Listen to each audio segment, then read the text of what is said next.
All right, Free Will and Franklin here, and I'm behind the camera. You can't see me. And my two guests that you can see are Maisa from the Palestinian Feminist Collective and Healthcare Workers for Palestine. How you doing? Good, thank you. And next to her is Reverend Jeanelle from the Philippine Solidarity Task Force, and they're working on the Women's March that's coming up, the International Working Women's March on March 8th. So I'm going to flip the mic around, and then I'll have you all tell me about what's coming up on the International Working Women's March, how people can find out about it, and tell me why it's so important this year.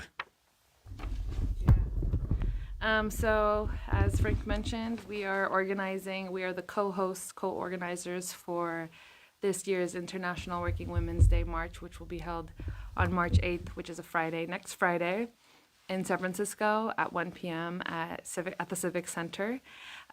This year and every year, really, we uphold the legacy of International Working Women's Day. This year in particular, we are centering and framing Palestine and demanding a ceasefire and to end the genocide now. And so this particular march is really important because as third world feminists and solidarity organizations, we're working together under one umbrella to host this beautiful rally and march for each other and for our community members and for all of you. So please join us that day. And Reverend Jeanelle, you want to add to that?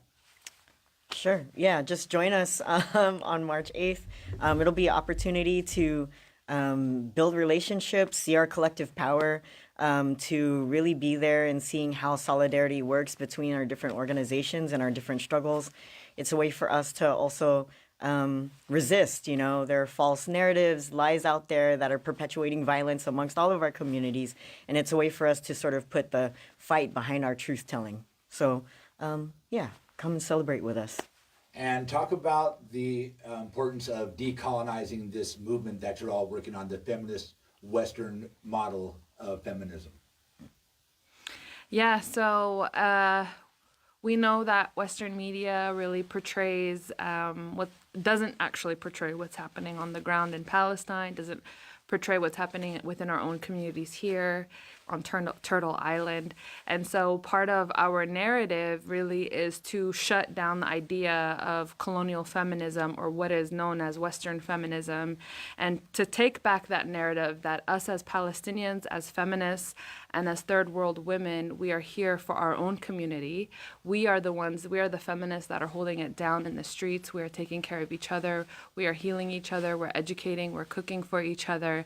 And this is part of our feminist praxis. We are there to be actual women in solidarity with each other, with our communities, and with our loved ones. And so part of our action and the day of is to shut down the narratives of the West, of state legislators and representatives and senators and people that are saying anything against Palestine and people that are not standing up for Palestine, and to question who they are and what they're doing that day and what they're doing to stand with humanity. Mm-hmm. And now you'd like to add to that and also tell people the time, date, and location again and where to find more information. Right. So it's on March 8th, 1 p.m. at Civic Center in San Francisco. And just also, wanted to note that in decolonizing feminism is also inclusive of trans and gender expansive folks. So we want to make sure that we are also included in this struggle for feminism, the struggle against patriarchy, knowing that, or imperialism and patriarchy, knowing that a lot of trans and gender expansive folks are met with violence because of these systems in place. And if you want to find more information about the event on March 8th at 1 p.m. at Civic Center, you can go to Palestinian Feminist Collective's social media, Instagram and Facebook. Also Gabriella Oakland's social media on Instagram and Facebook. And lastly, I guess I'll leave you with this. Palestine's going to be repped in a big way this year. You want to talk about that, Maisa?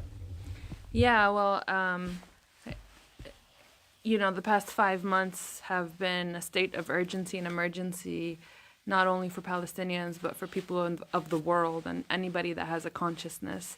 And so this particular year, we want to uphold and uplift what is happening in Palestine. We want to remember our martyrs, but we also want to lift up the people that are still on the ground, the people that are still fighting, our journalists, our doctors, our nurses, our homekeepers. And so that is really integral in this program this year.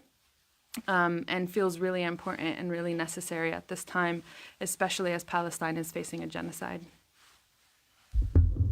Definitely. Again, that's Maisa from the Palestinian Feminist Collective on the right, and on the left, Reverend Jeanelle from the Philippine Solidarity Task Force. Don't forget to join them March 8th at 1 p.m. at San Francisco Civic Center. And to hear more from them, tune in to this week's Full Circle on KPFA, 7 p.m. Friday night Pacific time. Well, thank you both for joining me on Full Circle and for doing this short video. Thanks so much for having Thank us. you. Thank you.